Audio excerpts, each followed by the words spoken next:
하나님 감사합니다. 오늘도 우리가 하나님으로 인하여 소망을 품습니다. 주님이 도와주십니다. 주님을 의지합니다. 오늘도 살아계신 하나님께 의지함으로 나아가오니 우리의 영혼육을 주여 새롭게 하시옵소서, 붙들어 주시옵소서. 주님의 은혜 감사드리며 예수님의 이름으로 기도드립니다. 아멘. 자, 우리 하나님 말씀 봅니다. 빌립보서 2장 16절 말씀입니다. 2장 16절 생명의 말씀을 밝혀 나의 다름질이 헛되지 아니하고 수고도 헛되지 아니하므로 그리스도의 날에 내가 자랑할 것이 있게 하려 함이라. 아멘. 오늘 말씀에 보면 생명의 말씀부터 시작합니다. 생명의 말씀. 그 생명의 말씀은 무엇입니까? 생명의 말씀은 바로 복음인 것입니다. 생명의 말씀과 복음은 하나인 것이에요. 그렇다면 왜 생명의 말씀은 복음이라고 말하는 것일까요? 그 이유는 첫째로 복음은 우리가 죽어있는 존재라는 것을 가르쳐 주기 때문입니다. 그래서 생명의 말씀이고 복음의 말씀인 것입니다.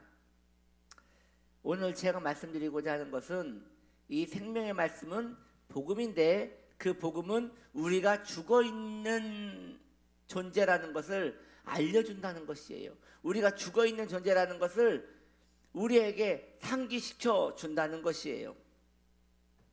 복음이 죄인을 찾아와서 가장 먼저 하는 일은 우리가 죽어있음을 알려주고 있는 것입니다. 마찬가지로 생명의 말씀은 항상 처음에는 죽음부터 이야기합니다. 우리는 생각할 때 소망부터 이야기하면 얼마나 좋겠는가, 소망부터 이야기해야 대화가 되지 않겠는가 라고 생각을 합니다. 그렇지 않아요? 우리가 누군가와 이야기를 할 때 대부분 칭찬부터 이야기를 합니다. 그게 인간관계의 그 기본적인 룰 아닙니까? 접근하면서 누군가를 지적하고 당신에게 소망이 없습니다라고 말하면 그 대화가 이어지겠어요? 안 이어지죠. 그래서 대부분 만나면 참 잘생겼다고, 아니면 멋있다고, 아니 왜 이렇게 이걸 잘하냐고, 이렇게 칭찬부터 시작합니다. 그런데요, 복음은 그런 부분에서 인격적이지가 않아요.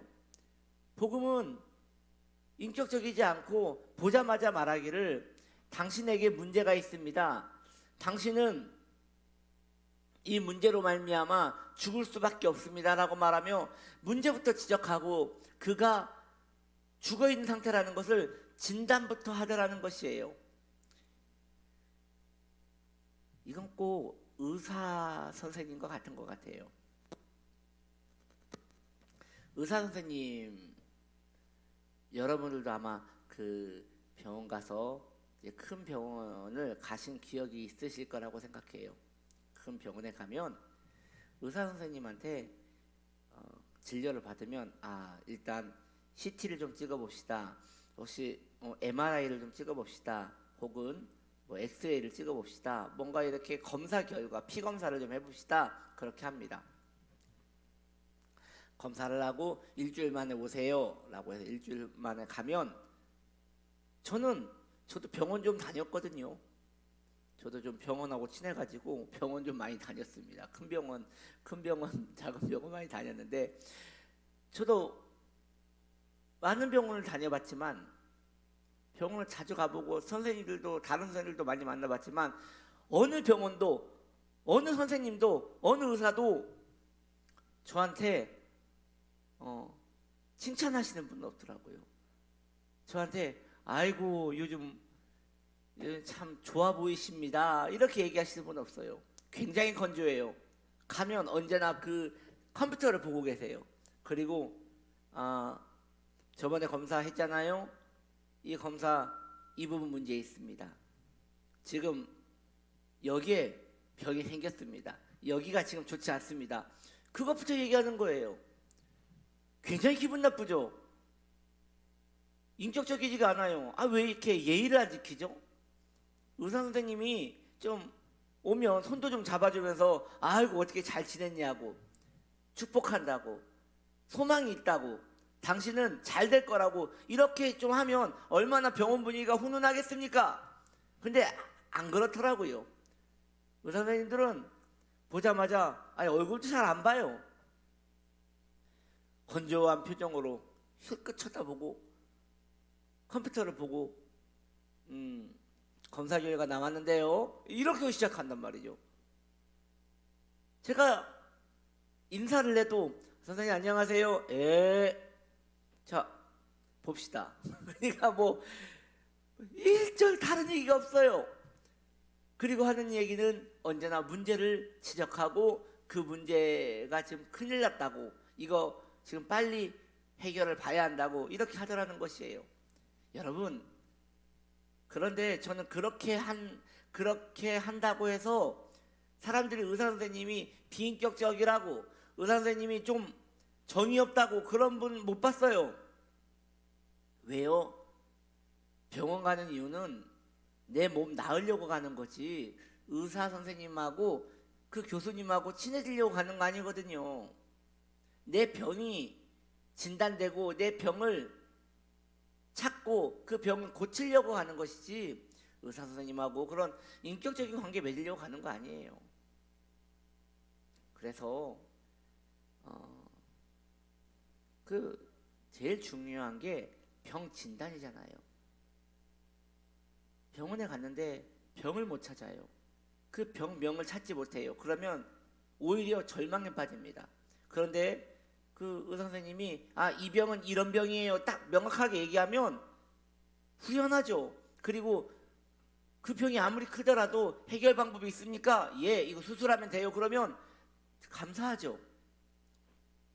그런데 정말 여러분 그런 선생님도 없겠지만 생각해 보십시오. 참 인격적이고 미소를 한 방 먹으신 분이 한방 웃음을 머금으신 분이 환자를 보면서 아유 그 얼마나 살아온 날에 고생이 많으셨습니까?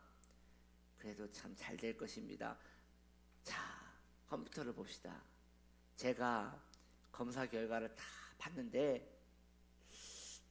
병이 있는 것 같기도 하고 없는 것 같기도 하고 제가 잘 모르겠네요. 아유, 걱정하지 마세요. 좋은 일 있습니다. 여러분 기분이 좋겠습니까? 정말 불안한 거예요. 그러면 정말 심란한 거예요. 이제 어쩌지? 라고 하면서 다시는 그 병원 가지 않을 거예요. 그리고 오히려 자기 자신의 병을 진단할 수 있는 그 선생님을 찾을 거예요. 다른 병원을 찾을 거예요. 그리고 드디어 다른 병을 찾았어요. 그런데 그 선생님은 쌀쌀해요. 그러면서 말하기를 지금 암이네요. 수술해야 합니다. 환자가 궁금해서 묻습니다. 이거 수술 몇 시간 걸리나요? 환자가 알 필요 없고 언제부터? 제가 알려드릴게요. 나중에 들으세요. 굉장히 기분 나쁘죠? 그런데 그 병원 가요. 그 병원 가요. 왜요? 병명을 알았고 그리고 방법을 알았으니까. 자, 제가 이런 얘기를 왜 하는 것입니까? 여러분, 복음은, 생명의 말씀은, 복음은 그냥 의사예요. 살리는 의사예요. 의사한테 갈 때 다른 거 바라지 않아요. 살 수 있는가 없는가 그것만 바라봐요. 그런데 이 복음은 친절한 의사는 아니에요. 보고 당신에게 소망이 없습니다. 당신은 죽을 수밖에 없습니다. 당신은 틀림없이 죽을 것입니다. 당신은 지옥에 갈 것입니다. 당신은 영원히 소망이 없습니다. 이렇게 재수없는 얘기부터 시작해요. 그런데 왜 그래요?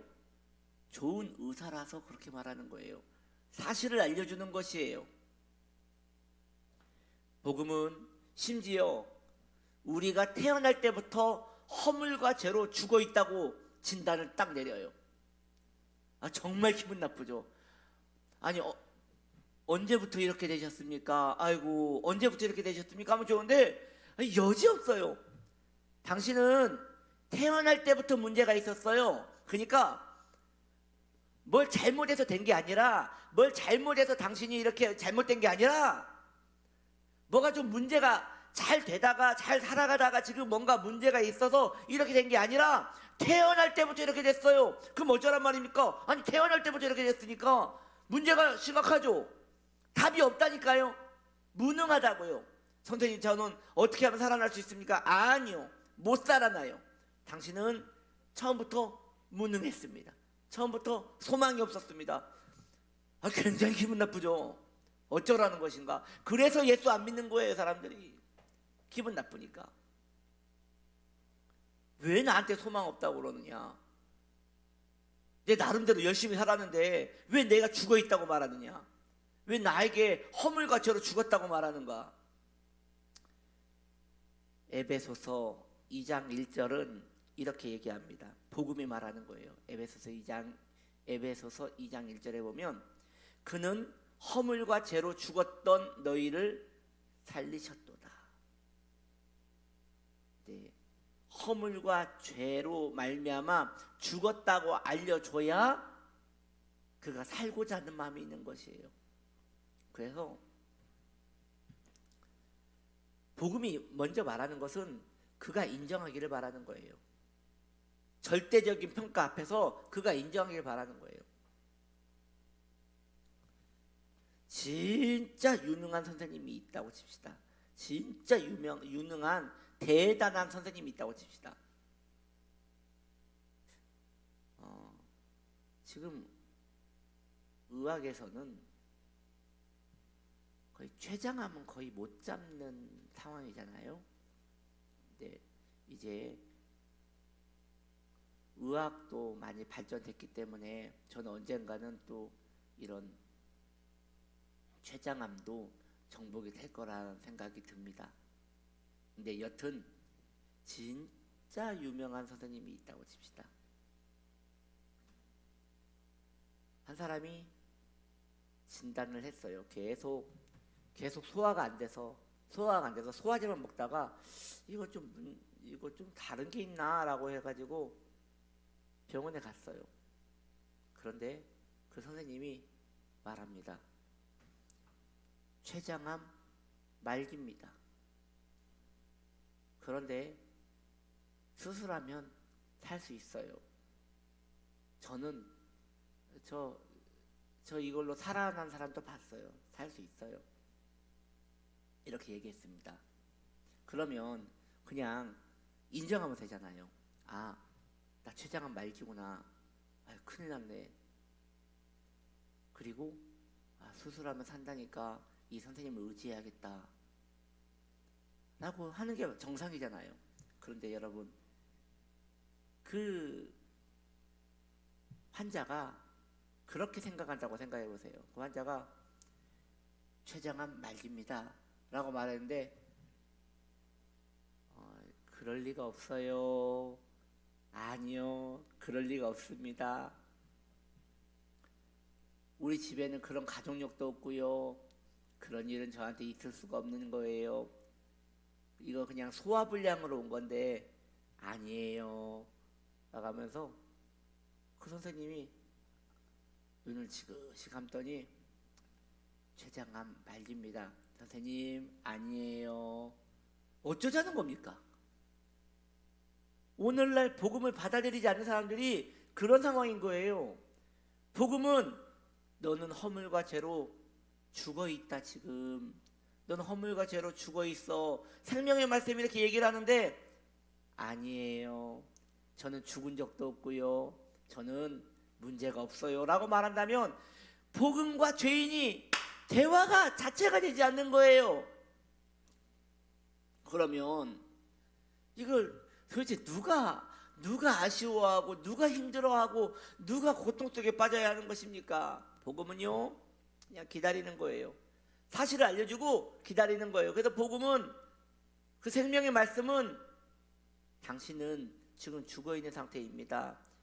이미 죽어 있는 상태이기 때문에 하나님을 만나야 살 길이 있습니다 라고 얘기하는데, 본인이 죽어 있는 상태라는 것을 인지해야 살고자 하는 마음도 일어나는 것입니다. 자신이 지금 죽어 있구나, 큰일 났네 라고 해야 어떻게 하면 살 수 있나이까 라고 고백하게 되는 것입니다. 맞아요. 죽어 있다는 자각이 없다면 살아날 길도 없어요. 계속 아니라는데, 문제가 없다는데 어떻게 그가 살겠습니까? 찾아야 길이 보입니다. 그러므로 찾는 마음이 이미 구원의 선물인 것이에요. 당신이 허물과 죄로 죽었습니다 라고 말하는 그 복음의 진단에, 정말요? 큰일 났네 라고 하는 게, 그게 살 길이에요. 그 순간 살 길이 열리는 거예요. 그래서 진정한 구원은 참된 절망부터 시작하는 거예요. 그러한 절망이, 복음이 알려주는 그 절망 앞에 우리가 서 있을 때 거기에 소망이 있음을 알고 이 거룩한 절망 속에 머무시기를 축복합니다. 기도합시다. 하나님 아버지, 복음이 생명의 말씀인 이유는, 복음이 하는 일은 우리의 죽어 있음을 알려주기 때문입니다. 주님, 인정합니다. 나는 허물과 죄로 죽어 있던 자였습니다. 그리고 예수를 믿었지만 아직도 내 안에는 그 기운, 정욕이 내 안에 있습니다. 주님, 그걸로 말미암아 나는 계속 죄와 허물로 죽어가고 있습니다. 주님, 구원하여 주옵소서. 생명의 말씀으로 충만케 하여 주옵소서. 내게 복음으로 살려 주심을 허락하여 주옵소서. 예수님의 이름으로 기도드립니다. 아멘.